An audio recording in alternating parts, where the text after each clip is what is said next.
ഈ വയനാട് ടൗൺഷിപ്പിലെ ദുരന്തബാധിതർക്കായി നിർമ്മിച്ചിരിക്കുന്ന വീടുകളെക്കുറിച്ച് പ്രചരിപ്പിക്കുന്ന വാർത്തകൾ തീർത്തും അടിസ്ഥാനരഹിതമാണ്. ബഹുമാനപ്പെട്ട റവന്യൂ മന്ത്രി ഇന്നലെ നേരിട്ട് അവിടെ പോയി കാര്യങ്ങൾ പരിശോധിച്ചതാണ്. വീടുകളിൽ വിള്ളൽ കണ്ടെത്തി എന്നൊക്കെ പറയുന്നത് വെറും പച്ചക്കള്ളമാണ്. വീടുകളുടെ വാട്ടർ പ്രൂഫിംഗ് നടപടികൾ പൂർത്തീകരിച്ചിട്ടില്ല. വെള്ളം കനിഞ്ഞിറങ്ങുന്ന ഭാഗങ്ങളിൽ പെൻസിൽ കൊണ്ട് അടയാളപ്പെടുത്തിയിട്ടുണ്ട്. ഈ മാർക്കിങ്ങുകളെയാണ് വിള്ളലുകളായി ചിലർ തെറ്റായി ചിത്രീകരിക്കുന്നത്. സർക്കാരിന് ഇക്കാര്യത്തിൽ വലിയ ജാഗ്രതയുണ്ട്. ഗുണനിലവാരം 100% ഉറപ്പാക്കാതെ ഒരു വീട് പോലും ഞങ്ങൾ ദുരന്ത ബാധിതർക്ക് കൈമാറില്ല.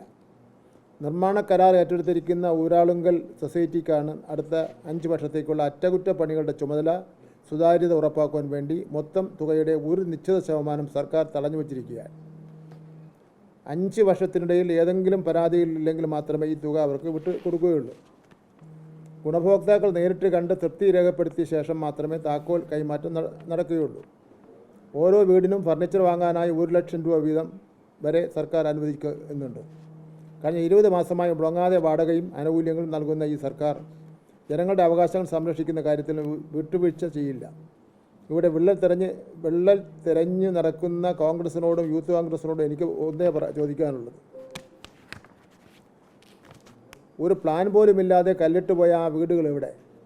വീട് നിർമ്മിച്ചില്ല എന്ന് മാത്രമല്ല, ജനങ്ങളിൽ നിന്ന് പണം എവിടെ പോയി, പിരിച്ച പണം എവിടെ പോയി എന്ന് പറയുവാൻ പോലും നിങ്ങൾ തയ്യാറാവുന്നില്ല. ഈ കാപട്യം ജനങ്ങൾ തിരിച്ചറിയുന്നുണ്ട്.